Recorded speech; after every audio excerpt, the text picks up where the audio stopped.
Parigi, dicembre 1911. Fuori dalla finestra di una camera d'albergo del Quai Voltaire, la Senna scorre nera e silenziosa sotto un cielo che non promette niente di buono. Piove. Una di quelle piogge parigine sottili e ostinate che non fanno rumore, ma bagnano tutto: i selciati, i cappotti, le speranze. Sul letto della camera, sparsi come le macerie di qualcosa che è appena esploso, ci sono i giornali. Francesi, tedeschi, inglesi, tutti aperti alla stessa pagina, tutti con la stessa fotografia. Una donna dai capelli scuri, gli occhi seri, l'espressione di chi non ha mai imparato a fingere. I titoli dicono cose orribili. La straniera che distrugge le famiglie francesi, la polacca senza morale. Uno, il più vigliacco, la chiama ebrea. Sbaglia persino religione, ma non importa. La parola è scelta per fare male, non per essere precisa. Sul comodino, vicino a una tazza di tè ormai freddo, c'è una busta bianca. Timbro di Stoccolma, carta spessa, intestazione ufficiale. È l'invito a ritirare il premio Nobel per la chimica, il secondo premio Nobel della sua vita. Nessuno nella storia dell'umanità ne aveva mai vinti due in scienze diverse. Nessuna donna ne aveva mai vinto nemmeno uno. Lei solleva gli occhi dai giornali, li posa sulla busta, poi li riabbassa sui giornali. Fuori piove ancora, la Senna scorre ancora. Parigi continua a esistere, indifferente come sempre alle storie delle persone che la abitano. E Marie Sklodowska-Curie, la donna più insultata e più premiata d'Europa nello stesso identico momento, prende una decisione. Andrà a Stoccolma, a testa alta, con quelle mani rovinate che nessun guanto riesce più a nascondere del tutto, con quella schiena dritta che non si è mai piegata davanti a niente e nessuno, con quella calma che chi non la conosce scambia per freddezza e chi la conosce sa essere la forma più alta di coraggio che esista. Andrà a Stoccolma perché quel premio non appartiene alla donna che i giornali stanno distruggendo stamattina. Appartiene alla scienziata. E nessun giornalista, nessun moralista, nessun uomo convinto che il genio sia una prerogativa esclusivamente maschile potrà mai toglierle quello. Benvenuti. Sono felice che siate qui, in questo spazio silenzioso che esiste tra una parola e la successiva, dove le storie delle persone scomparse tornano a respirare per qualche ora. Oggi sono io quella persona. Mi chiamo Marie Skłodowska-Curie, nata a Varsavia il 7 novembre 1867, morta a Saint-Chély-les-Maux, in Francia, il 4 luglio 1934. 66 anni. Una vita che sembra lunga scritta così, e che invece è passata come passa tutto quello che ami profondamente. Troppo in fretta, con troppa intensità, lasciando dietro di sé una luce che brucia ancora. Letteralmente, nel mio caso. I miei quaderni di laboratorio sono conservati alla Biblioteca Nazionale di Francia. Non potete consultarli liberamente. Non perché siano rari, anche se lo sono. Non perché siano fragili, anche se lo sono. Ma perché sono ancora radioattivi. Dopo più di 90 anni dalla mia morte, le pagine che ho toccato ogni giorno per 40 anni emettono ancora radiazioni sufficienti da richiedere guanti protettivi e una liberatoria firmata. Ho lasciato un'eredità così potente che ancora oggi brucia chi la tocca. Vi sembra un inizio strano per una storia? Forse. Ma io non ho mai avuto pazienza per gli inizi comodi. Vengo da un posto scomodo. La Polonia di fine Ottocento, un paese che non esisteva sulle mappe politiche, occupato dalla Russia a est, dalla Prussia a ovest, dall'Austria a sud. Un paese che viveva nella mente e nel cuore della sua gente, perché non aveva più un corpo geografico su cui appoggiarsi. Varsavia, la città in cui sono nata, era una città russa, nel senso che la Russia decideva le sue leggi, le sue scuole, la sua lingua ufficiale. I soldati zaristi pattugliano le strade.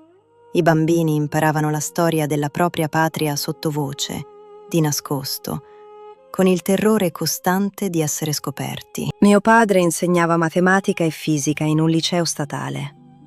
Lo avevano retrocesso più volte, perché era polacco, perché non si piegava abbastanza, perché aveva quella dignità silenziosa che i regimi non riescono mai a sopportare del tutto. Nel suo studio teneva strumenti scientifici, un barometro, una bilancia di precisione, tubi di vetro colorato che catturavano la luce del pomeriggio e la trasformavano in qualcosa di meraviglioso. Da bambina li toccavo con la punta delle dita, piano, come si tocca qualcosa di sacro. In un certo senso lo erano. Mia madre dirigeva una scuola femminile privata. Era bella, colta, determinata con quella determinazione che non fa rumore, ma sposta le montagne. Quando avevo 6 anni, le diagnosticarono la tubercolosi. Morì quando ne avevo 10. Avevo 10 anni e avevo già imparato la cosa più dura che la vita possa insegnare. Le persone che ami se ne vanno. Tu rimani. E devi continuare. Ho continuato per tutta la vita. È l'unica cosa che so fare davvero bene. Seguitemi.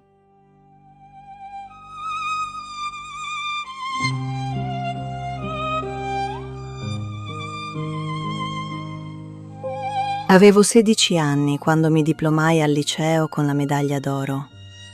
Il massimo dei voti in ogni materia. La migliore della mia classe.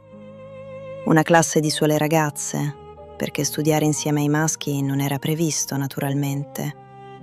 Non si sa mai cosa potrebbe succedere se una ragazza intelligente e un ragazzo intelligente si siedono allo stesso banco e cominciano a fare domande insieme. Meglio tenerli separati. Meglio tenere le ragazze in un posto dove le domande che fanno non possano disturbare troppo l'ordine delle cose. Avevo la medaglia d'oro e avevo 16 anni e il mondo intero sembrava stretto come una giacca presa un numero in meno. Avrei voluto iscrivermi all'università immediatamente, con la stessa naturalezza con cui un fiume scorre verso il mare, non per scelta, non per decisione consapevole, ma perché è semplicemente quello che fa un fiume, perché è quello che sono. Una cosa che scorre verso il punto più basso della gravità, che è sempre il punto più alto della possibilità. Ma il fiume trovò una diga. A Varsavia l'università era proibita alle donne. Non era una questione di merito. Nessuno sosteneva apertamente che le donne fossero stupide, anche se molti lo pensavano, e qualcuno lo diceva. Era una questione più semplice e più brutale di così. Era una questione di ordine. Le donne in università avrebbero disturbato l'ordine. Avrebbero fatto domande sbagliate. Avrebbero preteso cose che non erano previste. E i sistemi, tutti i sistemi, non solo quelli politici, sopravvivono finché riescono a fare in modo che le persone non pretendano quello che non è previsto. San Pietroburgo, stessa cosa. Berlino, idem. Vienna, idem. Monaco, idem. L'unico posto in Europa dove una donna poteva laurearsi con gli stessi diritti di un uomo era Parigi, la Sorbona. Una città e un'università che avevano deciso, non per generosità, non per lungimiranza, ma per una serie di casualità storiche e pressioni politiche, che il genio non aveva sesso. Parigi era a 1200 chilometri da Varsavia, una distanza che alla fine dell'Ottocento significava un giorno e mezzo di treno se avevi i soldi per il treno. Se avevi i soldi per il treno, i soldi per l'affitto, i soldi per i libri, i soldi per le tasse universitarie i soldi per mangiare mentre studiavi, se avevi qualcuno che ti aspettasse dall'altra parte, se avevi una rete, una famiglia, una connessione. Io ero una ragazza di 16 anni, con un padre insegnante, retrocesso di grado dall'amministrazione zarista perché si rifiutava di piegarsi abbastanza, con una madre morta 6 anni prima, con 5 figli in casa e un bilancio familiare che tornava solo se tutti facevano attenzione a ogni singola copecca. Era un sogno impossibile. I sogni impossibili sono i più pericolosi. Quelli possibili li realizzi o li abbandoni, comunque finiscono. Quelli impossibili restano dentro di te come una scheggia che non riesci a togliere. Continuano a fare male. Continuano a ricordarti che esistono. Io e mia sorella Brogna avevamo quella scheggia entrambe. Brogna aveva 3 anni più di me. Era diversa da me nel modo in cui 2 persone cresciute nella stessa casa, dagli stessi genitori, con gli stessi libri e la stessa povertà, possono essere profondamente diverse. Io ero ostinata e silenziosa. Brogna era ostinata e pragmatica. Io vedevo il problema e mi ci fissavo sopra finché non trovavo una soluzione. Brogna vedeva il problema, lo girava da tutti i lati e poi trovava l'angolo da cui attaccarlo. Il sogno di Brogna era diventare medico. Un sogno ancora più audace del mio, perché le scuole di medicina erano ancora più chiuse alle donne di quanto lo fossero le facoltà scientifiche. Ma a Parigi anche questo era possibile. Il problema era il denaro. Non ce n'era abbastanza per mandare entrambe. I numeri erano chiari e implacabili, come sono sempre i numeri quando non tornano il conto. Potevamo mandare una sola di noi. L'altra sarebbe rimasta, avrebbe lavorato, avrebbe mandato quello che riusciva. Poi si sarebbero invertite le parti. Era semplice. Era elegante nel modo crudele in cui sono eleganti i piani che funzionano solo se qualcuno accetta un sacrificio enorme. Fu Brogna a proporlo. Era una sera d'inverno. Ricordo il freddo della cucina, il vento che premeva sulla finestra dall'esterno come se volesse entrare, il tè che si raffreddava nelle tazze, perché eravamo troppo prese a parlare per ricordarci di berlo. La luce era bassa. Mio padre era già andato a dormire. Brogna disse: «Vai tu prima, Mania. Sei più brava in fisica. Hai più possibilità di ottenere una borsa di studio. Io nel frattempo lavoro come governante. Ti mando quello che riesco. Poi, quando ti sei laureata, tocca a me». Le dissi no. «Vai tu. Sei più grande. Hai già aspettato di più». Discutemmo a lungo, con quella tenacia quieta che avevamo entrambe e che quando si scontrava diventava qualcosa di quasi comico. 2 persone che litigano per fare un sacrificio al posto dell'altra. Alla fine vinse Brogna, come quasi sempre. Così cominciai a lavorare. Governante. Per 6 anni. 6 anni è un numero che suona astratto finché non lo metti dentro una vita reale. 6 anni di alzarti la mattina in una casa che non è la tua, di badare a bambini che non sono i tuoi, di sorridere a persone che ti trattano con quella cortesia distratta, riservata a chi è pagato per essere presente. 6 anni di essere invisibile di giorno e di diventare finalmente te stessa di notte, quando i bambini dormivano e la casa taceva, e io tiravo fuori i libri che mi mandava mio padre e studiavo al lume di candela, con la sensazione di fare qualcosa di proibito. Studiavo di nascosto, come se la conoscenza fosse qualcosa di cui vergognarsi. La prima famiglia presso cui lavorai erano i Joravsky, una famiglia nobile con una grande tenuta in campagna, lontano da Varsavia, lontano da tutto. Erano persone rispettabili, nel senso che quella parola aveva in quegli ambienti.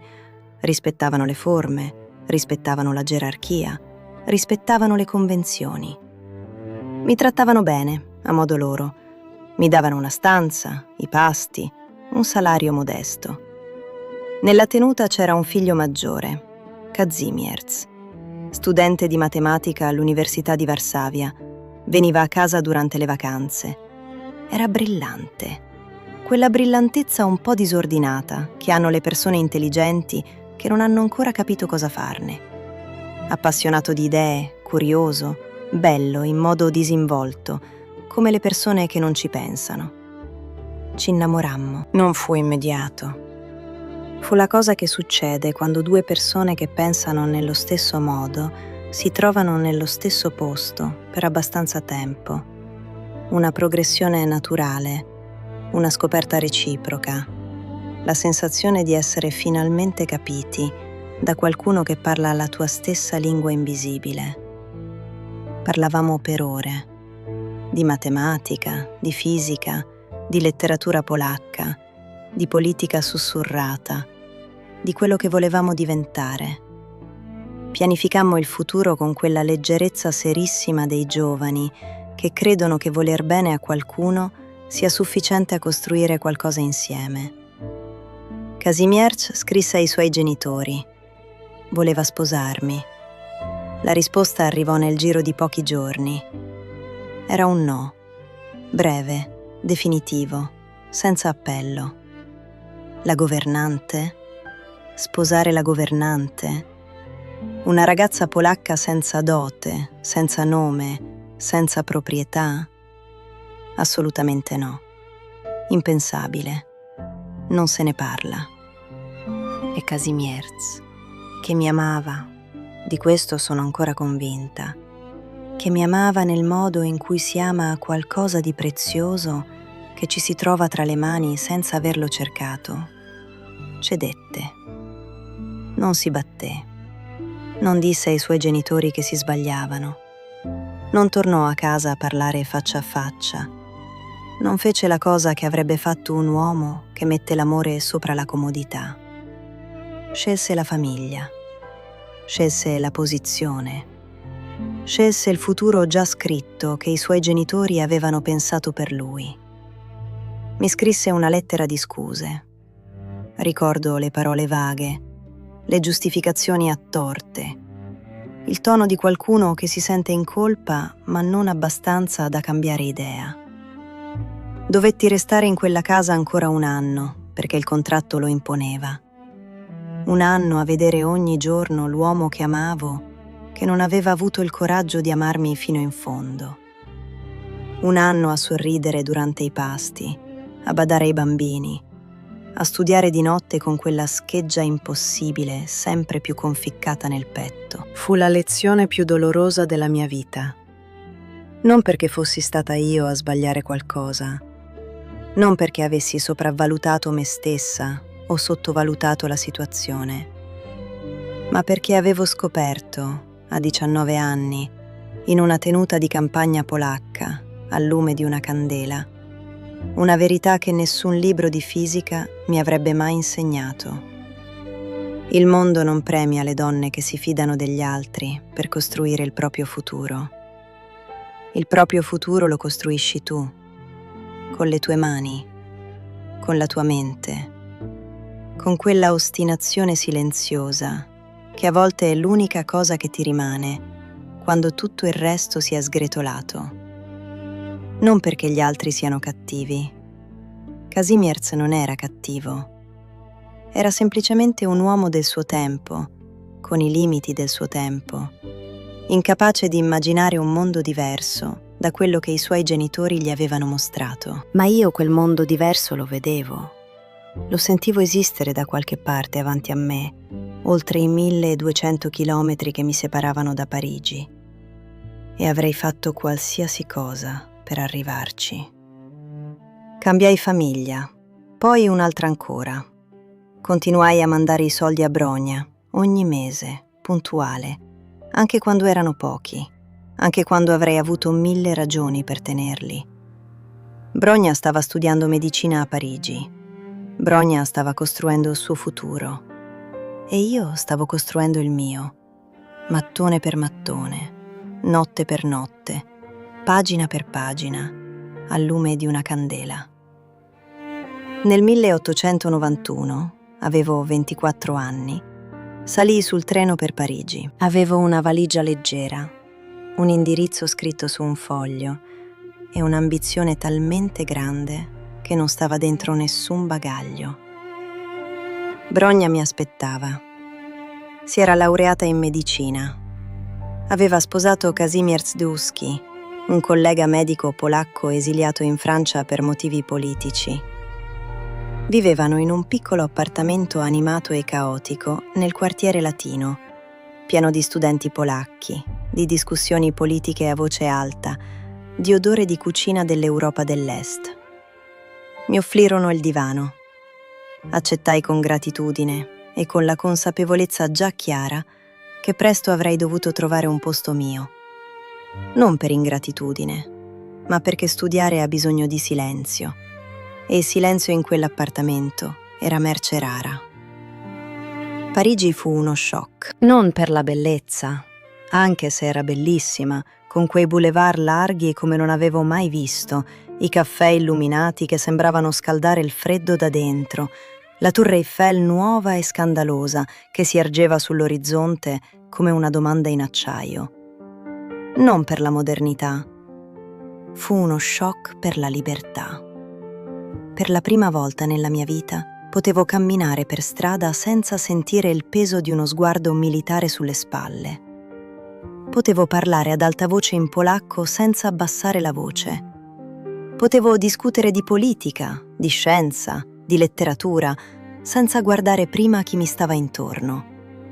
Potevo essere semplicemente una persona intera, senza la metà che la Russia zarista si aspettava che lasciassi a casa ogni mattina prima di uscire.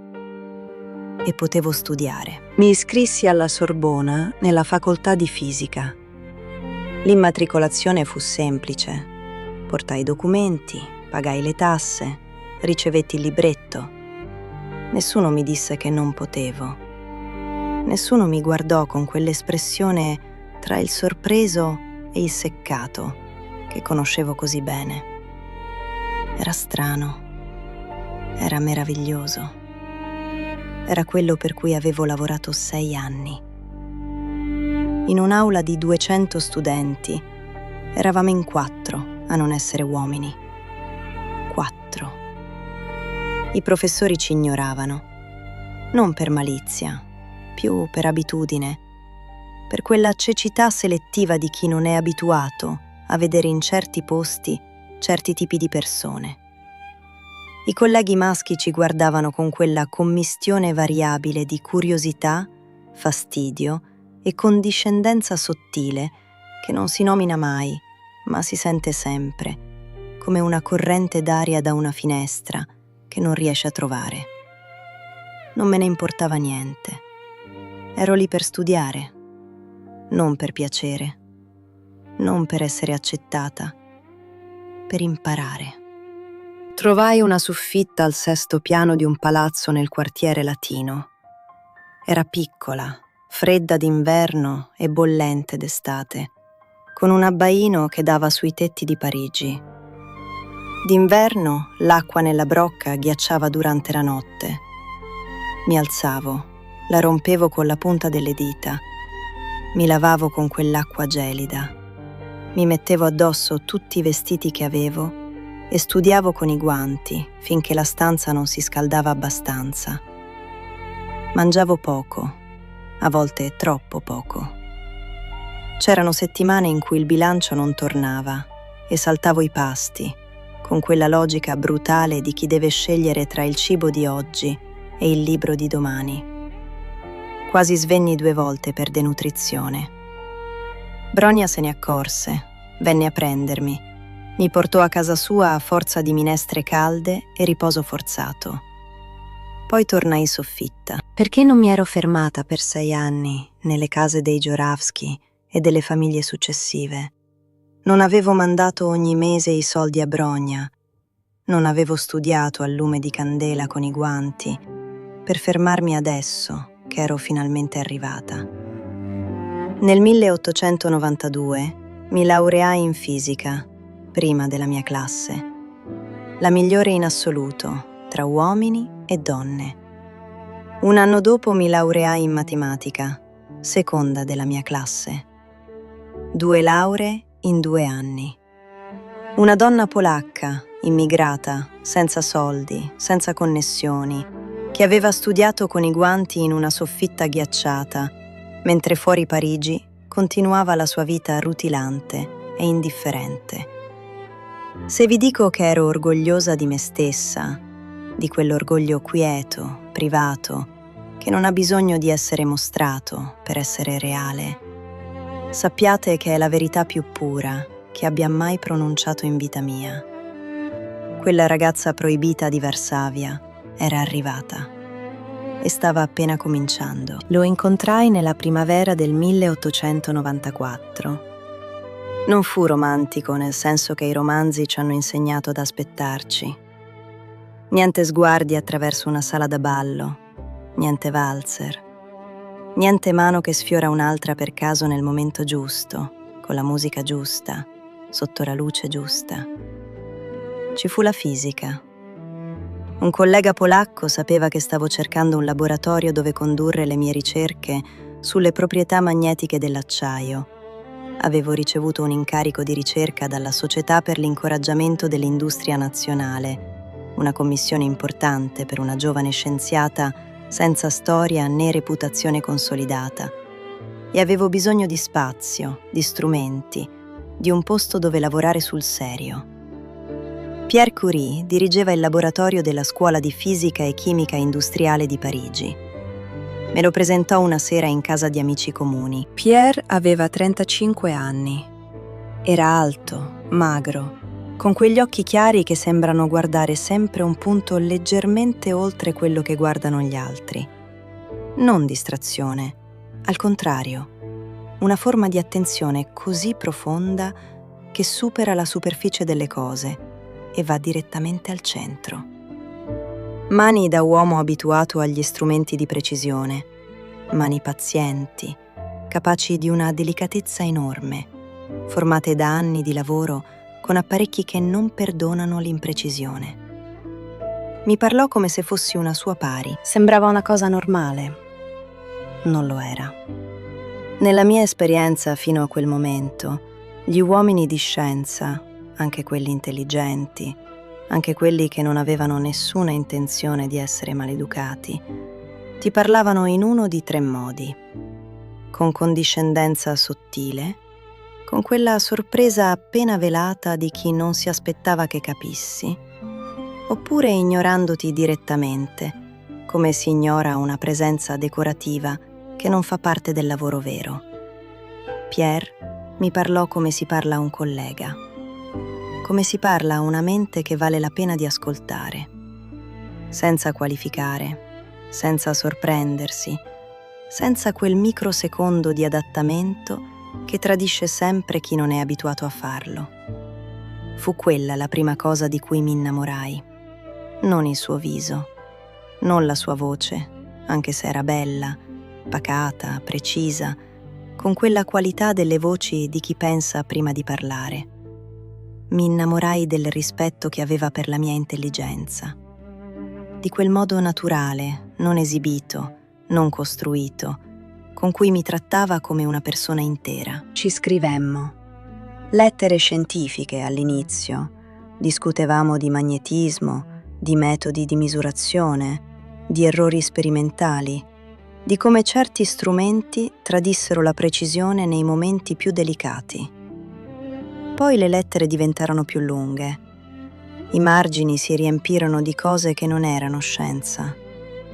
Pierre mi scrisse che aveva sempre creduto che la vita dedicata alla ricerca richiedesse una solitudine fondamentale, che la passione per la scienza e la passione per un'altra persona fossero difficili da tenere insieme, che una delle due finisse inevitabilmente per cedere spazio all'altra, che aveva smesso, quasi senza accorgersene, di cercare qualcuno con cui condividere quella vita, finché non mi aveva incontrata. Gli risposi che ci avrei pensato. Avevo già deciso. ma sono sempre stata una persona che prende il tempo che le serve per essere sicura delle cose che contano davvero. Non per paura, per rispetto. Per rispetto della decisione, per rispetto di lui, per rispetto di me stessa. Ci sposammo il 26 luglio 1895. Cerimonia civile, semplicissima. Niente chiesa, niente abito bianco, niente ricevimento con decine di persone che festeggiano qualcosa che conoscono a malapena. Scelsi un abito blu scuro, un blu profondo, pratico, della qualità giusta per durare, che avrei potuto indossare in laboratorio il giorno dopo. Cosa che feci, puntualmente. Il nostro viaggio di nozze fu in bicicletta attraverso la campagna francese, Île-de-France, poi verso la Bretagna, poi lungo la Loira. Avevamo le borse piene di vestiti leggeri e di libri di fisica. Ci fermavamo nei paesi piccoli, dormivamo nelle locande economiche, mangiavamo quello che c'era. Di sera, se c'era ancora luce, leggevamo. Quando racconto questo alle persone, sorridono quasi sempre, pensando che esageri o che voglia sembrare particolare. Non esagero. Non ho mai avuto bisogno di sembrare niente. È semplicemente quello che successe. Ed eravamo felici, di quella felicità quieta e profonda che assomiglia alla pace più che all'euforia e che è per questo molto più rara e molto più preziosa. L'euforia è rumorosa, la pace è silenziosa e il silenzio, quando è condiviso con la persona giusta, è la forma più alta di intimità che esista. Lavoravamo insieme ogni giorno. Arrivavamo tra i primi al laboratorio la mattina, spesso quando i corridoi erano ancora vuoti e le luci erano ancora spente, e c'era quella qualità speciale dell'aria di prima mattina nei posti dove di solito ci sono molte persone, quella sensazione di spazio e di possibilità che le ore successive avrebbero riempito di voci e di movimento. Andavamo via tra gli ultimi la sera. I colleghi ci guardavano con quella mistura di ammirazione e perplessità che si riserva alle cose che non si capiscono del tutto. Una coppia che lavora a fianco, che si consulta, che discute, che cambia idea in base a quello che dice l'altro, trattandosi da pari in ogni cosa. Non era una cosa che si vedeva allora. Non era una cosa che si immaginava facilmente. Un marito e una moglie in laboratorio, con lo stesso peso specifico nelle decisioni, con la stessa autorità sugli esperimenti, con la stessa voce nei risultati. Ma noi non lo facevamo per dimostrare qualcosa. Non era un esperimento sociale. Non era una dichiarazione di principi. Lo facevamo perché era naturale, perché era quello che eravamo. Due persone con la stessa passione, gli stessi strumenti, la stessa fame di capire come funzionano le cose sotto la superficie di quello che si vede. Nel 1897 nacque Irene, la nostra prima figlia. La gravidanza fu difficile nel modo in cui sono difficili le cose quando non si rallenta abbastanza. Lavorai fino a pochi giorni prima del parto, il corpo che rallentava a suo malgrado mentre la testa continuava a correre. Ripresi quasi subito dopo, non perché qualcuno mi obbligasse. Pierre non mi avrebbe mai chiesto di farlo e l'università certamente non me lo imponeva in senso positivo, ma perché avevo degli esperimenti aperti, dei dati da raccogliere, delle domande che aspettavano risposta. E perché stare ferma, per me, ha sempre avuto il sapore del tradimento. Un tradimento verso me stessa, verso il tempo, verso quella scheggia impossibile che porto dentro da quando ero bambina e guardavo i tubi di vetro colorato nello studio di mio padre. Irene andò a vivere con il nonno, il padre di Pierre, un medico vedovo che adorava la nipote e che fu per noi in quegli anni un'ancora di salvezza silenziosa e indispensabile. La vedevamo ogni giorno, la portavamo a passeggio quando il tempo lo permetteva, La guardavamo crescere con quella tenerezza mista a stupore che hanno i genitori quando si rendono conto che hanno creato qualcosa di completamente indipendente da loro. Poi arrivò la pechblenda. Devo fermarmi un momento su questa parola, perché è la parola che divide la mia vita in due parti distinte, prima e dopo. La pechblenda è un minerale di uranio, nero, pesante, con un odore minerale forte e particolare. Non è bella. Non è preziosa nel senso in cui lo sono i metalli nobili. È brutta e pesante e odora di terra antica. Ma nascondeva qualcosa. Henri Becquerel, un fisico francese, aveva scoperto quasi per caso nel 1896, mentre lavorava su tutt'altro, che l'uranio emetteva spontaneamente una forma di radiazione misteriosa. L'aveva osservato, descritto, misurato in modo approssimativo. Poi aveva lasciato la questione lì, come si lascia un sentiero che non porta da nessuna parte ovvia. Io lessi il suo lavoro e sentii qualcosa che non riesco a descrivere diversamente da una certezza fisica, quella sensazione nel petto quando una domanda giusta incontra una mente pronta a raccoglierla. Becquerel aveva assunto che la radiazione fosse il risultato di un'interazione, qualcosa che l'uranio faceva in risposta alla luce o in combinazione con altri elementi. Un fenomeno di superficie, di reazione. Io ebbi un'intuizione diversa. Un'intuizione che sembrava quasi ingenua nella sua radicalità. E se la radiazione venisse dall'interno dell'atomo stesso? E se non fosse una reazione, ma una natura? Qualcosa di intrinseco, fondamentale, intessuto nella struttura stessa della materia? Era un'idea pericolosa. Non nel senso fisico, ancora non lo sapevo.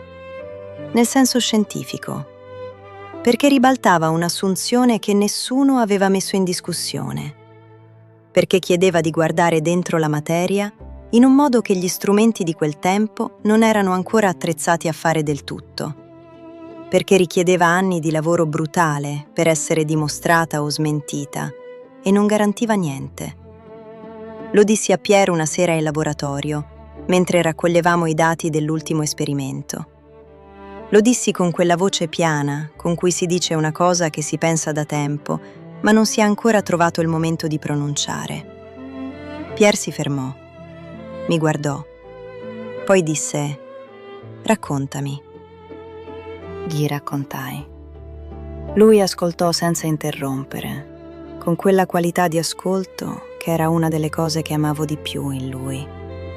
Non l'ascolto di chi aspetta il proprio turno per parlare, ma quello di chi lascia che le parole dell'altro arrivino davvero, senza filtrarle attraverso quello che già sa o già crede. Quando finì, rimase in silenzio per qualche secondo. Poi disse: «Lascia perdere il magnetismo dell'acciaio. Lavoriamo su questo». Non glielo avevo chiesto. Non mi aspettavo che lo proponesse. Stava abbandonando anni di ricerca propria, progetti avviati, risultati a portata di mano, una reputazione già solida in quel campo, per seguire la mia intuizione dentro un territorio completamente sconosciuto. Lo fece senza esitazione. È uno dei gesti più belli che qualcuno abbia mai fatto per me. Forse il più bello. Non perché fosse un sacrificio, Pierre non lo viveva come tale, ma perché significava che credeva in me in modo assoluto, incondizionato, senza riserve. Non nel modo in cui si crede a qualcuno che si ama e si vuole sostenere, nel modo in cui si crede a qualcuno che ha ragione. E così cominciammo.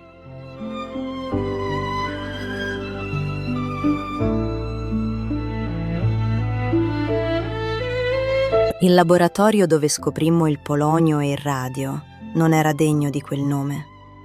Era una rimessa. Una vecchia rimessa universitaria, un capannone di legno e vetro rattoppato, addossato all'edificio principale della scuola di fisica e chimica industriale come un pensiero aggiunto all'ultimo momento. D'estate diventava una fornace, d'inverno un ghiacciaio. Il tetto perdeva quando pioveva, e a Parigi piove spesso, e dovevamo spostare i campioni per non bagnarli, riorganizzare ogni volta, ricominciare. Il pavimento era di terra battuta. L'odore era quello di un posto che non era stato pensato per le persone, ma per le cose dimenticate. Il chimico tedesco Wilhelm Ostwald venne a visitarci una mattina di primavera del 1899. Era uno degli scienziati più rispettati d'Europa, un uomo abituato ai laboratori delle grandi università tedesche, spazi ampi, attrezzati, puliti, finanziati con generosità. Quando entrò nel nostro capannone, si fermò sulla soglia. Guardò in silenzio per qualche secondo. Poi scrisse nel suo diario che sembrava un incrocio tra una stalla e una cantina abbandonata e che faceva fatica a credere che lì dentro si stesse facendo della scienza seria. Quella scienza seria aveva già cambiato il mondo. Lui ancora non lo sapeva. Pierre e io avevamo cominciato a lavorare sulla pechblenda nell'autunno del 1897. La pechblenda è un minerale di uranio, nero, pesante, con un odore minerale forte e antico, la consistenza di qualcosa che ha impiegato milioni di anni a diventare quello che è. Non è bella. Non è preziosa nel senso in cui lo sono i metalli nobili. È brutta e densa e odora di terra profonda. Ma nascondeva qualcosa. L'intuizione era mia. L'avevo formulata una sera in laboratorio mentre raccoglievo i dati di un esperimento di misura sulla radioattività dell'uranio. Avevo cominciato a usare quella parola, radioattività, per descrivere il fenomeno che Becquerel aveva osservato per primo. Era una parola nuova. Una parola che non esisteva prima di me. La inventai perché ne avevo bisogno, perché il linguaggio della scienza deve nominarle, le cose, prima di poterle studiare davvero. Becquerel aveva misurato la radioattività dell'uranio. Io stavo misurando la radioattività della pechblenda e i numeri non tornavano. La pechblenda era molto più radioattiva di quanto potesse giustificare la sola presenza dell'uranio al suo interno. Molto più. La differenza era troppo grande per essere un errore di misurazione. Avevo controllato 3 volte, 4, 5. I miei strumenti erano precisi. I miei metodi erano rigorosi. I dati erano chiari. C'era qualcos'altro dentro quella roccia nera e pesante. Qualcosa che nessuno aveva ancora visto. Qualcosa che emetteva radiazioni con un'intensità che l'uranio da solo non poteva spiegare. Dissi a Pierre: c'è un elemento sconosciuto nella pechblenda, forse 2. Lui mi guardò, aspettò, poi disse: raccontami. Gli raccontai tutto, i dati, i calcoli, il ragionamento, la logica che portava da quello che sapevamo a quello che non sapevamo ancora. Lui ascoltò senza interrompere, con quella qualità di ascolto che era una delle cose che amavo di più in lui. Non l'ascolto di chi aspetta il proprio turno per parlare, ma quello di chi lascia che le parole dell'altro arrivino davvero. Quando finì, rimase in silenzio qualche secondo. Poi disse: lascia perdere il magnetismo dell'acciaio. Lavoriamo su questo. E così cominciammo. Il processo per isolare un elemento sconosciuto da un minerale grezzo è, nella sua essenza, brutalmente semplice. Prendi il minerale, separalo nei suoi componenti chimici uno per uno, misura la radioattività di ogni componente, segui il segnale. La radioattività è la bussola. Vai dove punta. Nella pratica è devastante. Lavoravamo con quantità enormi di pechblenda, tonnellate, non grammi.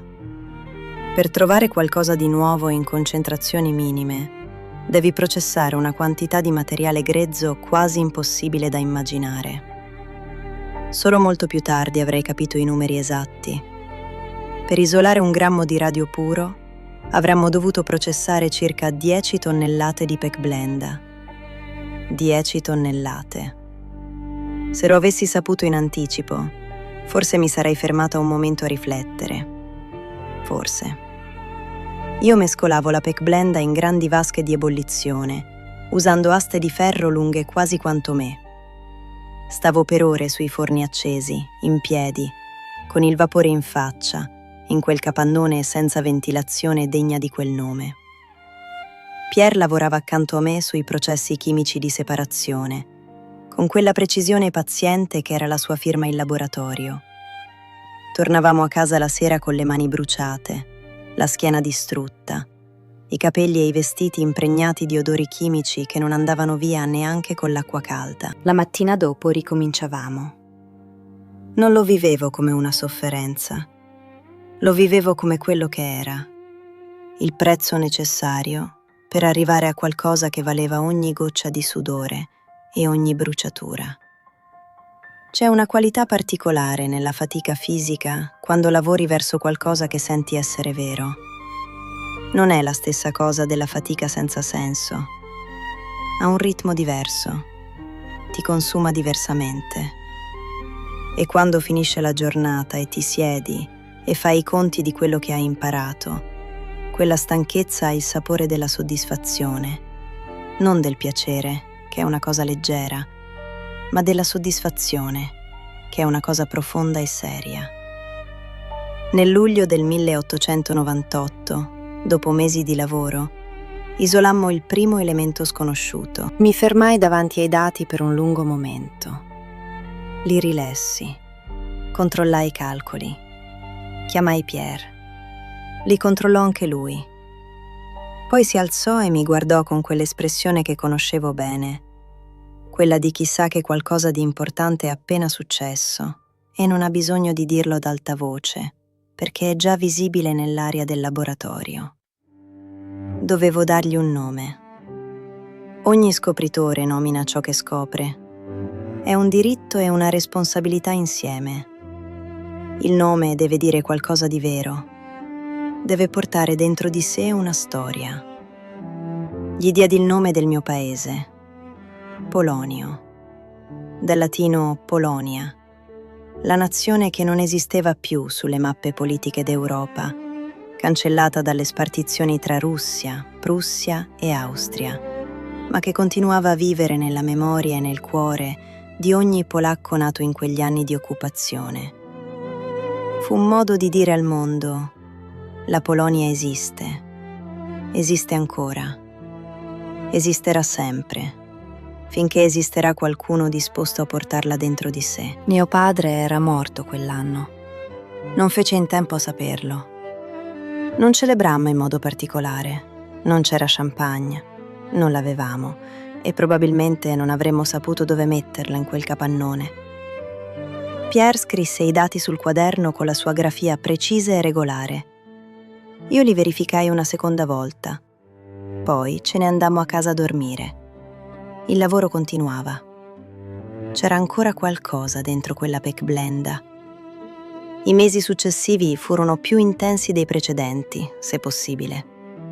I dati indicavano la presenza di un secondo elemento sconosciuto, diverso dal polonio, con caratteristiche proprie. Più difficile da isolare, più sfuggente, con una radioattività di un'intensità che all'inizio quasi non credevamo ai nostri stessi strumenti. Nel dicembre del 1898 isolammo il secondo elemento. Era diverso da tutto quello che avevamo visto. Era nuovo in un modo assoluto, non una variante, non una sfumatura di qualcosa di conosciuto. Qualcosa che non era mai stato visto prima nella storia della scienza. 1000 volte più radioattivo dell'uranio, forse di più. Lo chiamai radio, dal latino radius, raggio, perché emetteva raggi, perché nella pechblenda emetteva una luce azzurra pallida e spettrale, visibile nel buio, come se la materia stessa avesse imparato a brillare dall'interno. E brillava davvero. Una delle immagini che porto sempre con me, una di quelle che non escono dalla memoria per quanto tempo passi, è quella di Pierre e io nel laboratorio completamente buio, una sera tarda di dicembre, a guardare i nostri contenitori. Avevamo spento tutte le luci. Stavamo lì in piedi, in silenzio, nel freddo di quel capannone che perdeva calore da ogni fessura, e guardavamo quella luce.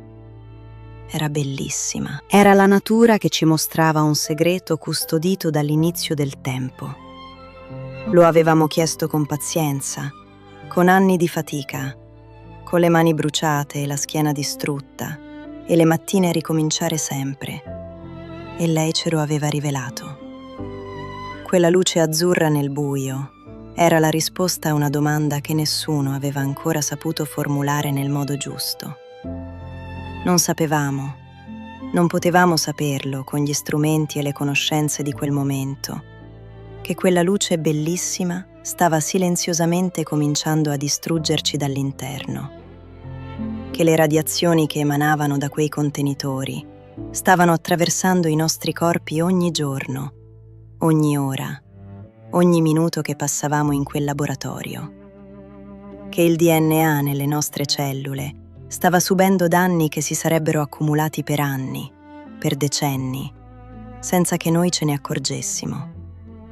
Guardavamo la luce e la trovavamo bella, e lo era. Non smetto di crederlo, nemmeno adesso. La bellezza e il pericolo non si escludono. La storia della scienza è piena di cose bellissime che uccidono e di cose terribili che salvano. La natura non si preoccupa delle nostre categorie morali. Esiste, semplicemente.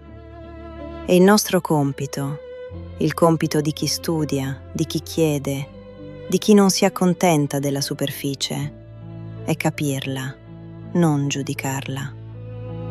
Nel giugno del 1903 mi laureai in dottorato. Prima donna in Francia a ottenere un dottorato in fisica. La commissione mi esaminò per 3 ore. Le domande erano difficili. Alcune le avrei fatte anch'io, a dire il vero. Risposi a tutto. Quando uscii dalla sala c'era Pierre che aspettava in corridoio, con quella sua postura leggermente curva di chi porta sempre un pensiero sulle spalle. Mi disse: «Com'è andata?» Gli dissi: «Bene». Lui sorrise. Non aggiunse altro. In dicembre arrivò la notizia del premio Nobel. Premio Nobel per la fisica 1903. Per metà ad Henri Becquerel, per metà a Pierre e Marie Curie, per la scoperta congiunta della radioattività. Quando Pierre ricevette la lettera ufficiale, me la lesse ad alta voce, seduto al tavolo della cucina, con quella voce piana che usava per le cose importanti. Non alzata, non emozionata in superficie, ma con qualcosa sotto, che si sentiva chiaramente se lo conoscevi bene. Poi abbassò il foglio e mi guardò. Gli chiesi: «Hanno scritto il mio nome?» Lui scosse la testa lentamente. «Inizialmente no. Ho già scritto per chiedere che il tuo appaia con uguale dignità. Avevo scoperto il polonio. Avevo scoperto il radio. Avevo inventato la parola radioattività. Avevo processato tonnellate di pechblenda con le mie mani in quel capannone. E il mio nome non era nella prima versione della lettera ufficiale del Comitato Nobel. Non mi sorprese. Avrei mentito se avessi detto che mi sorprese. A Stoccolma, nei corridoi del Palazzo Reale prima della cerimonia, un anziano membro del comitato si avvicinò a Pierre per complimentarsi. Lo chiamò, testualmente, il grande Pierre Curie e sua moglie. Pierre si voltò verso di lui con quella calma che sapeva essere più tagliente di qualsiasi ira. Disse: «Senza mia moglie non avrei scoperto nulla». È stata lei l'artefice principale di questa ricerca. Vi chiedo di tenerne conto. L'anziano signore annui, confuso, e si allontanò senza capire davvero quello che gli era stato detto. Pierre mi prese la mano. Non disse niente. Non aveva bisogno di farlo. Avevo 36 anni. Ero la donna più famosa del mondo scientifico. Il mio nome era sui giornali di mezza Europa. Ricevevo lettere da università, da governi, da scienziati di tutto il mondo. Il polonio e il radio esistevano. Erano reali, misurabili, verificabili da chiunque avesse gli strumenti e la pazienza per farlo. E stavo per entrare nella parte più buia della mia vita. Anche se in quel momento, sotto le luci dorate di Stoccolma, con la mano di Pierre nella mia, non lo sapevo ancora. Il 19 aprile del 1906 era un giovedì. Lo so con quella precisione assoluta con cui si ricordano le date che dividono la vita in due parti distinte, prima e dopo. Non perché lo abbia scritto da qualche parte, non perché qualcuno me lo abbia ricordato, ma perché certe date si incidono nella memoria con una forza che nessun'altra esperienza possiede. Si installano lì, permanenti, immovibili, come cicatrici che non fanno più male, ma non spariscono mai del tutto. Pierre era uscito di mattina presto. Aveva una riunione all'università. Poi doveva passare dall'editore di una rivista scientifica per discutere la pubblicazione di un nuovo lavoro. Si era alzato mentre io ancora dormivo. Sentii vagamente il suono dei suoi passi sul pavimento, la porta della camera che si apriva e si richiudeva piano, come faceva sempre per non svegliarmi. Poi silenzio.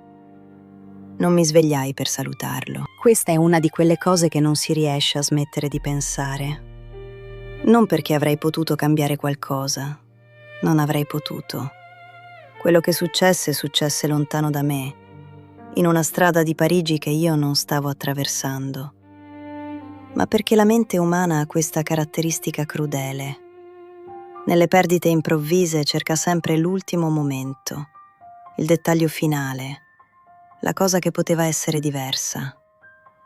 E se si ferma su un'assenza, una porta che si chiude piano, un saluto che non c'è stato, quell'assenza diventa enorme, riempie tutto. Quella mattina andai in laboratorio. Lavorai fino a mezzogiorno. Era una mattina ordinaria. Dati da raccogliere, calcoli da verificare, la routine precisa e silenziosa del lavoro scientifico che scandiva i miei giorni da anni. Niente che lasciasse presagire niente. Poi arrivò un collega. Lo vidi attraversare il corridoio verso di me, con quell'andatura strana che hanno le persone quando portano una notizia che non vogliono portare. Leggermente troppo lenta, leggermente troppo rigida, come se il corpo si stesse preparando a qualcosa che la mente non ha ancora finito di elaborare. Aveva quella espressione sul viso che non sapevo ancora leggere, ma che avrei imparato a riconoscere in pochi secondi, in quel modo brutale con cui si imparano le cose che nessuno vorrebbe dover sapere. Pierre stava attraversando il Quai de Conti sotto la pioggia. Un carro pesante, trainato da 2 cavalli, lo aveva investito mentre cercava di attraversare la strada. Era caduto sotto le ruote posteriori. Morì sul colpo. Aveva 46 anni. Quello che successe dopo, nei giorni, nelle settimane, nei mesi successivi, non riesco a raccontarlo in modo lineare. Non perché non me lo ricordi. Me lo ricordo tutto. Ogni momento, ogni dettaglio, con quella chiarezza tagliente che hanno i ricordi del dolore estremo. Come se il cervello decidesse di conservare proprio quello che vorremmo dimenticare. Ma alcune cose appartengono a un luogo così profondo nell'essere di una persona che portarle fuori a parole significa ridurle, significa tradirle. Vi dico questo. Per un lungo periodo smisi di credere che valesse la pena fare qualsiasi cosa. Non nel senso drammatico che si potrebbe immaginare, non con gesti clamorosi, non con crisi visibili, ma in quel senso più sottile e più devastante. Quella sensazione di alzarsi la mattina e non trovare il motivo. Di fare le cose perché le cose vanno fatte, non perché abbiano senso. Di guardare il laboratorio e vedere solo il posto dove Pierre non c'era più. Eppure continuai ad andare in laboratorio ogni giorno. Continuai a fare ricerca. Continuai a tenere le lezioni all'università, perché la Sorbona, con un gesto che era insieme un onore e una responsabilità schiacciante, mi offrì la cattedra di Pierre, la sua cattedra, il suo posto. Il posto dove lui aveva insegnato fisica per anni, con quella passione quieta e contagiosa che era la sua firma come docente. Diventai la prima donna professoressa alla Sorbona. Nella storia di quell'università, fondata nel 1257, nessuna donna aveva mai tenuto una cattedra ordinaria. Il primo giorno fu una cosa che non dimenticherò mai. L'aula era stracolma, non solo di studenti, ma di giornalisti, di curiosi, di persone venute apposta per vedere la vedova di Pierre Curie salire in cattedra al posto del marito. C'era una qualità nell'aria di quella stanza che non era semplicemente attesa. Era qualcosa di più complesso, rispetto mescolato a morbosità, ammirazione mescolata a pietà, curiosità genuina mescolata al desiderio di assistere a qualcosa di straordinario o di straziante. Forse entrambe le cose insieme. Entrai. Mi fermai davanti alla cattedra. Guardai l'aula per un momento. Quei visi, quella densità di sguardi che aspettavano. Presi fiato e ripresi esattamente dal punto in cui Pierre aveva interrotto la sua ultima lezione. Le stesse parole, lo stesso punto della fisica, come se il tempo non si fosse fermato, come se la continuità della scienza fosse più grande della rottura della vita. Non dissi niente di personale, non mi commossi davanti a loro. Feci scienza. Quando finii e uscii dall'aula, ci fu un silenzio di qualche secondo. Poi un applauso che cominciò piano e crebbe. Non lo sentivo davvero.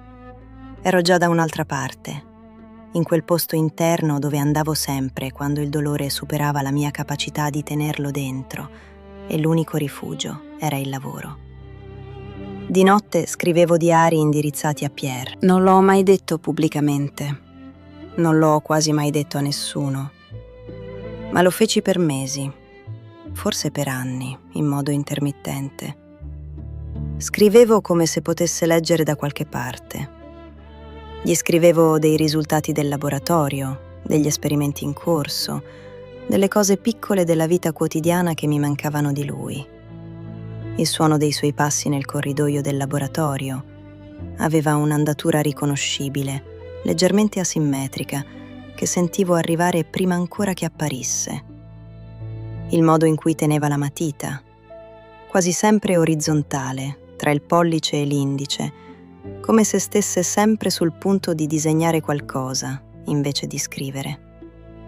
Come si passava la mano tra i capelli quando era perplesso davanti a un dato che non tornava. Lo scrivevo perché aveva bisogno di esistere da qualche parte, quel Pierre preciso, quotidiano, fatto di gesti piccoli e abitudini riconoscibili. Non il Pierre dei giornali, non il Pierre del premio Nobel, non il Pierre della storia della scienza, il Pierre che conoscevo io. Irene aveva 9 anni quando suo padre morì. La guardavo e pensavo, sta imparando adesso la stessa cosa che ho imparato io a 10 anni. Le persone che ami se ne vanno. Tu rimani e devi continuare. Avrei voluto risparmiarle quella lezione. Non potevo. Le dissi quello che potevo dirle. che suo padre era stato un uomo straordinario, che il suo lavoro sarebbe rimasto nel mondo per sempre, che il miglior modo per onorarlo era fare quello che lui aveva sempre fatto: fare domande, cercare risposte, non fermarsi mai davanti a una porta chiusa. Irene mi ascoltò in silenzio. Poi andò a fare i compiti. Aveva già capito a 9 anni che le parole hanno un limite e che oltre quel limite c'è solo il fare. Nel 1910 isolai il radio in forma metallica pura, un risultato che cercavo da 12 anni, che richiedeva una tecnica di separazione chimica di enorme precisione, che completava in modo definitivo la caratterizzazione dell'elemento che avevo scoperto nel 1898. Fu un risultato importante. I giornali ne parlarono. I colleghi mi scrissero congratulazioni. Lo accolsi con quella soddisfazione quieta che aveva ormai sostituito quasi ogni altra emozione nei confronti del lavoro. Non euforia, non festeggiamenti. La soddisfazione di chi ha fatto quello che doveva fare. Nel 1911 mi candidai all'Accademia delle Scienze francese. Fu la prima volta nella storia dell'istituzione che una donna veniva candidata per la missione ordinaria. Il dibattito che precedette il voto fu lungo, acceso, a tratti ridicolo, nel modo in cui sono ridicoli i dibattiti in cui le persone dicono ad alta voce cose che sanno essere indifendibili, ma non riescono ad abbandonare. Persi per 2 voti. Un membro anziano aveva dichiarato pubblicamente, senza imbarazzo, che non avrebbe mai votato per ammettere una donna, non perché dubitasse delle mie capacità scientifiche, era troppo onesto intellettualmente per questo, ma perché l'Accademia non era pronta. Quella frase, l'Accademia non era pronta, è rimasta con me. Non per amarezza, ma come esempio di come le istituzioni umane usino il tempo come scusa per non fare le cose giuste. Non siamo pronti, non ancora. Forse più avanti, forse quando le circostanze saranno diverse, forse quando le cose cambieranno da sole, come se le cose cambiassero mai da sole, senza che qualcuno le spingesse. Avevo 2 premi Nobel. L'Accademia non era pronta. Poi arrivò lo scandalo. Paul Langevin era un fisico brillante, forse uno dei migliori della sua generazione in Francia. Era stato allievo di Pierre, amico di entrambi da anni, una di quelle presenze costanti nella vita di un laboratorio che diventano così familiari da sembrare sempre state lì. Era separato di fatto dalla moglie da tempo, un matrimonio infelice, logorato da anni di incompatibilità e di silenzi che avevano smesso di essere produttivi. Tra il 1910 e il 1911, tra noi nacque qualcosa. Non voglio chiamarla in modo diverso da quello che era. Era amore, quella cosa complicata e reale che succede tra 2 persone che si conoscono profondamente, che condividono una passione, che si riconoscono in un modo che non si sceglie e non si pianifica. Successe. Era reale. La moglie di Paul trovò le nostre lettere. Non so esattamente come. Non importa come. Le vendette ai giornali.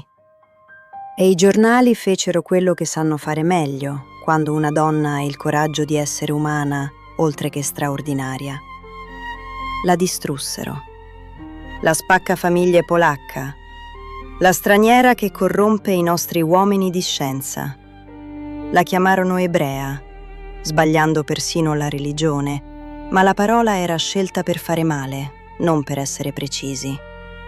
Uno scrittore nazionalista scrisse che una straniera non avrebbe mai dovuto essere ammessa nei laboratori francesi. Un altro disse che le donne in scienza portavano disordine, come se il mio lavoro fosse improvvisamente meno reale, meno rigoroso, meno vero, perché avevo amato qualcuno. Un gruppo di nazionalisti si presentò davanti a casa mia una sera con cartelli e slogan. Urlavano sotto le finestre. Irene aveva 14 anni. Era in casa con me. Ricordo che rimasi ferma in mezzo alla stanza, ad ascoltare quelle voci che venivano da fuori, e sentii qualcosa che non era paura. La paura l'avevo già conosciuta. Quella di perdere Pierre. Quella era paura vera. Era qualcosa di più freddo. Una stanchezza profonda, antica. Quella di chi ha combattuto tutta la vita contro una forma di resistenza che non ha mai un volto preciso, che non si può affrontare con un esperimento o risolvere con un calcolo. Poi guardai Irene. Stava ritta, in piedi, con quella schiena dritta che aveva preso da me e quegli occhi chiari che aveva preso da Pierre, e mi guardava con un'espressione che non era paura, era attenzione. Stava guardando come reagivo. Stava imparando. Le dissi: il mondo a volte fa cose brutte alle persone per il solo fatto che esistono e si rifiutano di essere invisibili. Non devi lasciarti convincere a diventare più piccola di quello che sei. Mai. Nemmeno quando fa meno male. Lei rimase in silenzio per un momento. Poi mi chiese: domani andiamo in laboratorio? Le dissi sì, e ci andammo.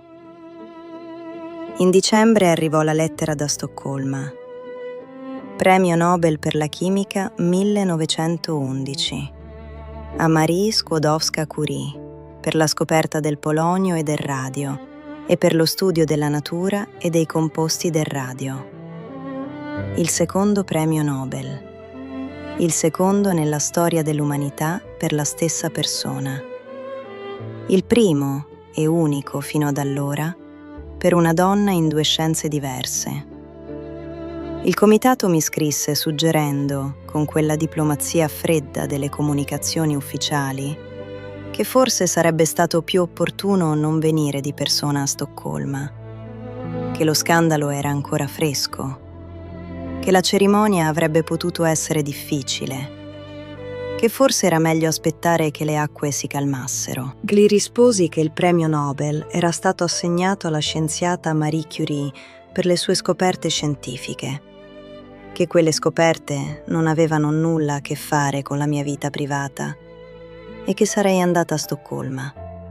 Ci andai, a testa alta, con quelle mani rovinate che nessun guanto riusciva più a nascondere del tutto, con quella schiena dritta che non si era mai piegata davanti a niente e a nessuno, con quella calma che chi non mi conosce scambia per freddezza e chi mi conosce sa essere la forma più alta di coraggio che esista.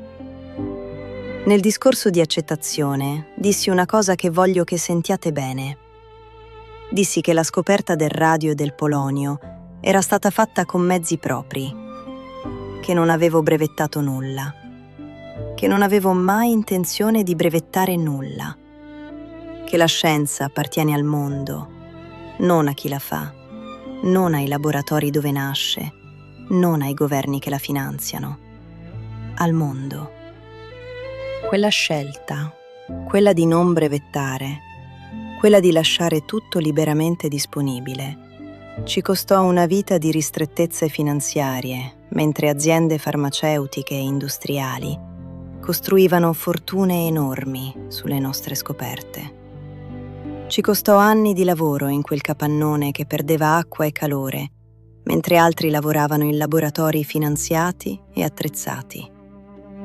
Non me ne sono mai pentita, nemmeno per un secondo.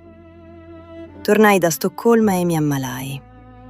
Il corpo presentò il conto di anni di tensione, di dolore, di lavoro oltre ogni misura ragionevole. Trascorsi mesi in una clinica in Inghilterra, poi in Francia, poi di nuovo al lavoro, perché il lavoro era sempre l'unico posto dove tutto il resto si faceva più piccolo e la cosa importante diventava l'unica cosa che esisteva. Quella scheggia impossibile che portavo dentro dall'età di 16 anni non mi aveva ancora lasciata. Non mi avrebbe lasciata mai.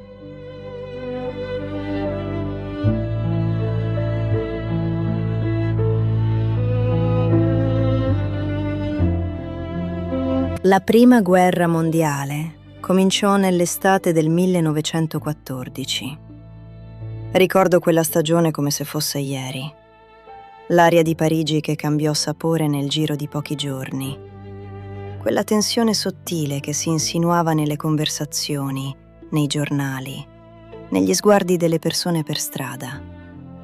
L'estate era calda, bellissima, con quella qualità della luce parigina di luglio che dora tutto e rende tutto più sopportabile. E poi, nel giro di settimane, il mondo che conoscevo si trasformò in qualcosa di completamente diverso. Gli uomini partirono, i laboratori si svuotarono, le università rallentarono, la città si fece più silenziosa nel modo sbagliato. Non il silenzio della pace, ma quello dell'attesa. Quello di chi sa che sta per succedere qualcosa di grande e di terribile e non può fare altro che aspettare. Io non seppi aspettare, non è nella mia natura, non lo è mai stata. Di fronte a un problema, qualsiasi problema, scientifico, umano, pratico, la mia reazione istintiva non è mai stata la rassegnazione o l'attesa. È sempre stata la stessa. Cosa posso fare? Cosa so fare? Cosa ho a disposizione che possa essere utile? Quello che sapevo fare era la fisica. Quello che avevo a disposizione era la conoscenza dei raggi X, una tecnologia che mio cognato Joseph aveva sviluppato in modo pionieristico anni prima e che io conoscevo profondamente e che aveva una proprietà straordinaria e ancora largamente inutilizzata in ambito militare. Permetteva ai chirurghi di vedere dentro il corpo umano senza aprirlo. Permetteva di localizzare fratture, schegge di granata, frammenti di metallo conficcati nei tessuti. Permetteva di operare con precisione invece di operare alla cieca. Il problema era che gli ospedali da campo non avevano attrezzature radiologiche. Erano strutture mobili, costruite per seguire il fronte, per spostarsi, per adattarsi. Non potevano portarsi dietro macchinari pesanti e fissi. I soldati morivano o venivano mutilati da operazioni approssimative non perché mancassero i chirurghi, ma perché i chirurghi operavano senza vedere. La soluzione era semplice, in linea di principio: portare i raggi X agli ospedali invece di portare gli ospedali ai raggi X. Nella pratica era un problema di ingegneria, di logistica, di finanziamento e di volontà. Mi occupai di tutto. Progettai le unità radiologiche mobili. Camion attrezzati con generatori elettrici portatili, apparecchi radiologici smontabili, schermi e lastre e tutto il necessario per fare una radiografia in condizioni di campo. Non era una cosa che si trovava già pronta. Bisognava progettarla, costruirla, testare ogni componente, risolvere ogni problema man mano che si presentava. Lavorai con ingegneri, con meccanici, con produttori di apparecchi scientifici. Convincere le persone a darmi quello di cui avevo bisogno nel mezzo di una guerra, quando tutti avevano 1000 priorità urgenti, richiedeva una combinazione di autorità scientifica, pazienza e quella testardaggine silenziosa che mi portavo dentro da Varsavia. Il governo francese era diffidente, le istituzioni militari erano lente, i finanziamenti arrivavano a pezzi, in ritardo, sempre insufficienti. Mi rivolsi alle donne ricche di Parigi, alle mecenati, alle benefattrici, a chiunque avesse denaro e la capacità di capire a cosa sarebbe servito. Raccolsi quello che serviva, costruì le unità. In totale furono 20 camion radiologici mobili che cominciarono a operare al fronte a partire dall'autunno del 1914. Le chiamarono le Petites Curie, le piccole Curie. Un nome affettuoso, un po' ironico, con quella qualità tutta francese di ridimensionare le cose grandi con i diminutivi. Non erano piccole. Salvarono la vita a migliaia di persone. Guidai personalmente una di quelle unità. Io, a 46 anni, con la patente di guida che avevo imparato a prendere appositamente, perché non sapevo guidare, e non mi passò nemmeno per la mente di aspettare che qualcun altro lo facesse per me. Imparai a guidare il camion. Imparai a riparare il generatore quando si guastava, cosa che succedeva spesso nelle condizioni di strada dei fronti di guerra, su strade che non erano più strade, ma piste di fango e buche. Imparai a fare le radiografie in condizioni che non avevo mai immaginato. Camion parcheggiato a centinaia di metri dalle trincee, con il rumore dell'artiglieria in lontananza, con soldati feriti portati dentro in barella, con chirurghi che guardavano le lastre alla luce di una lampada a petrolio e prendevano decisioni in pochi secondi. Non mi lamentai mai. Non chiesi mai privilegi. Non chiesi mai di essere trattata diversamente da qualsiasi altro operatore sanitario al fronte. Feci quello che andava fatto. Irene, che nel 1914 aveva 17 anni, si unì a me. Mia figlia, la bambina che a 9 anni mi aveva chiesto: «Domani andiamo in laboratorio?» Il giorno dopo la morte di suo padre, diventò in quel periodo una delle mie operatrici radiologiche più competenti. Formò personale medico all'uso dei raggi X in zone di guerra. Si mosse tra i fronti belgi e francesi con una calma e una competenza che la resero rispettata da tutti quelli che lavorarono con lei. Guardandola lavorare in quei mesi, pensai spesso a mia madre, a quella catena silenziosa di donne che si passano di generazione in generazione, qualcosa che non ha un nome preciso, non solo conoscenza, non solo coraggio, ma qualcosa di più sottile.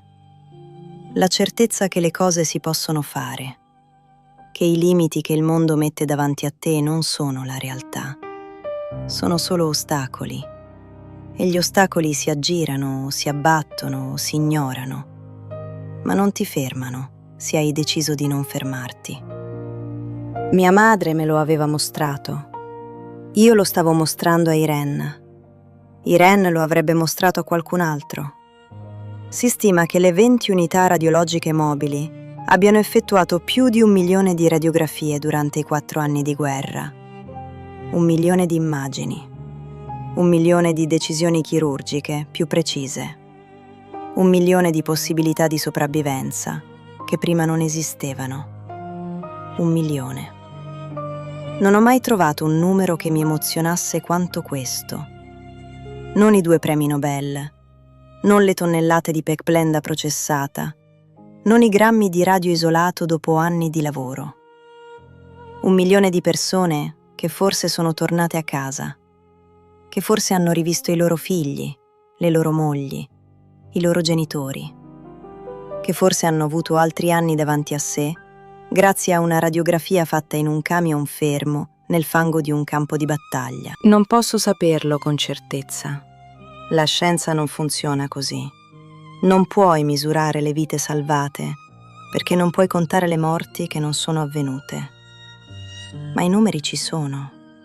Le statistiche ci sono. E io so leggere i numeri. Nel frattempo, il mio corpo presentava lentamente il conto di tutto quello che avevo chiesto di sopportare. Le prime avvisaglie erano cominciate molto prima della guerra.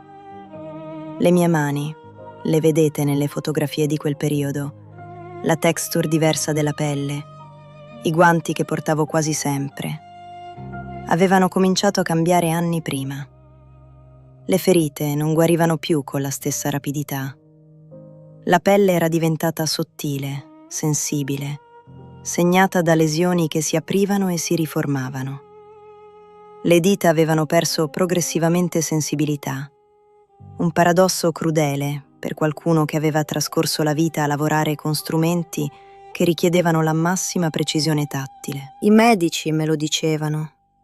I colleghi mi guardavano con quella preoccupazione silenziosa che è più difficile da sopportare di qualsiasi parola diretta, perché non ha risposta, perché non c'è niente di utile che si possa dire, perché la preoccupazione silenziosa è la forma che prende la verità quando le parole non bastano contenerla. Continuai a lavorare. La vista cominciò a peggiorare. La cataratta, causata dall'esposizione prolungata alle radiazioni, mi sottopose a 4 operazioni tra il 1907 e il 1930.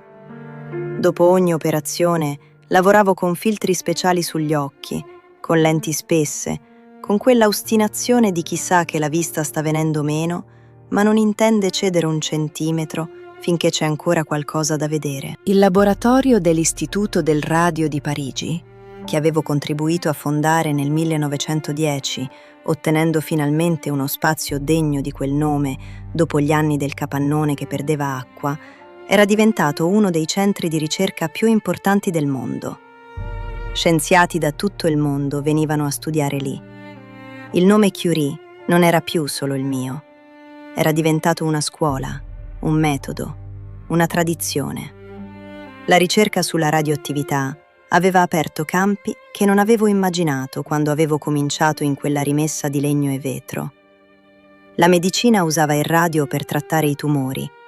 La radioterapia, che oggi salva milioni di vite, era figlia diretta di quello che Pierre e io avevamo scoperto in quegli anni di lavoro brutale.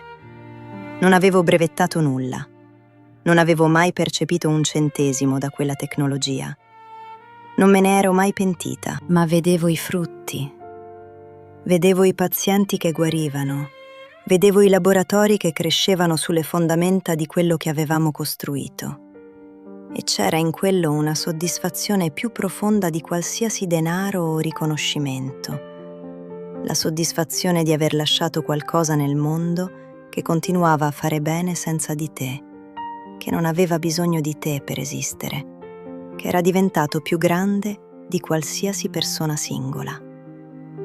Negli ultimi anni continuai a lavorare, con la vista ridotta, con le mani che facevano sempre più fatica, con quella stanchezza profonda che non se ne andava più nemmeno dopo il riposo. Ma continuai. Il mio ultimo viaggio al laboratorio fu nella primavera del 1934. Mi aiutarono a salire le scale. Non protestai, ormai era necessario. Entrai nel laboratorio, mi sedetti al mio posto, posai le mani sul tavolo. Quelle mani rovinate, quelle mani che avevano mescolato tonnellate di pechblenda, che avevano tenuto campioni radioattivi senza guanti negli anni in cui non sapevamo ancora cosa stessimo facendo a noi stesse, che avevano costruito strumenti di precisione e guidato camion nel fango di guerra e scritto migliaia di pagine di dati e di risultati e di domande. Rimasi lì in silenzio per un momento. Non so esattamente cosa pensai in quei minuti, o forse lo so, ma appartiene a quel luogo interno dove certe cose vanno tenute. So che guardai il laboratorio, gli strumenti, i banconi, le lastre, i quaderni, e non sentii rimpianto. Sentii qualcosa di più simile alla completezza. Non la completezza di chi ha finito, ma quella di chi ha fatto quello che poteva fare, nel modo migliore in cui poteva farlo, fino all'ultimo momento possibile. La scheggia impossibile di Varsavia si era fermata, infine, quietamente, come si ferma qualcosa che ha corso per tutta la vita e ha finalmente trovato il suo posto. Marie Sklodowska-Curie morì il 4 luglio del 1934. Anemia aplastica, il midollo osseo che smette di produrre cellule del sangue, consumato da decenni di esposizione a radiazioni ionizzanti. I medici che la seguirono negli ultimi mesi scrissero nelle loro note che il danno era antico, accumulato lentamente, anno dopo anno, esperimento dopo esperimento, senza che il corpo desse segnali chiari finché il conto non fu troppo alto per essere pagato. Aveva 66 anni. La seppellirono accanto a Pierre nel cimitero di Chaux, fuori Parigi. Una cerimonia sobria, senza grandi discorsi, senza cerimonie di Stato, come lei avrebbe voluto, come era stata tutta la sua vita, presente nel lavoro, assente nella pompa. 60 anni dopo, nel 1995, i loro resti furono traslati al Panthéon di Parigi. Marie divenne la prima donna ad essere sepolta lì per i propri meriti, non come moglie di qualcuno, non come figlia di qualcuno, per quello che aveva fatto, lei con le sue mani, con la sua mente, con quella ostinazione silenziosa che non aveva mai smesso di bruciare. Sua figlia Irène, la bambina di 9 anni che il giorno dopo la morte del padre aveva chiesto «Domani andiamo in laboratorio», vinse il premio Nobel per la chimica nel 1935 insieme al marito Frédéric Joliot-Curie, un anno dopo la morte di sua madre. Marie non fece in tempo a vederlo, ma chiunque conosca la storia di entrambe sa che Marie lo aveva già visto, in ogni mattina che Irène era venuta con lei in laboratorio, in ogni equazione che le aveva spiegato, in ogni porta chiusa che avevano attraversato insieme come se non esistesse. I suoi quaderni sono ancora alla Biblioteca Nazionale di Francia, ancora radioattivi, ancora oggi, dopo più di 90 anni. Chi vuole consultarli deve firmare una liberatoria e indossare guanti protettivi. Ha lasciato un'eredità così potente che ancora brucia chi la tocca. E adesso, prima di lasciarvi, voglio lasciarvi con un pensiero. Marie Curie ha trascorso la vita a lavorare con qualcosa di invisibile. La radioattività non si vede, non si sente, non si odora, si può solo misurare, e solo se hai gli strumenti giusti e il coraggio di usarli davvero. La scoprì perché non si fidò delle apparenze, perché si chiese «e se ci fosse qualcosa che non vediamo? E se la realtà fosse più profonda di quello che la superficie ci mostra?» È una domanda scientifica, ma è anche altro. Quante cose nella vita decidiamo di non vedere perché non abbiamo gli strumenti o il coraggio per misurarle? Quante volte accettiamo la superficie delle cose perché andare più in profondità costa fatica, tempo, la possibilità di scoprire qualcosa di scomodo? La stessa forza che illuminava i suoi laboratori di una luce azzurra e spettrale stava consumandola dall'interno. Lei lo sapeva verso la fine, eppure continuò. Decidete voi cosa pensare di questo. Io non ho risposte, ho solo la storia. E la storia, come sempre, parla da sola a chi ha voglia di ascoltarla davvero. E ora, come sempre, siete voi a tenere in mano la bussola del nostro prossimo viaggio. Quali vite ancora non hanno trovato voce? Quali epoche, quali misteri, quali storie dimenticate vorreste esplorare insieme? Scrivetelo nei commenti. Ogni parola che lasciate è una porta che apriamo insieme. Fino alla prossima!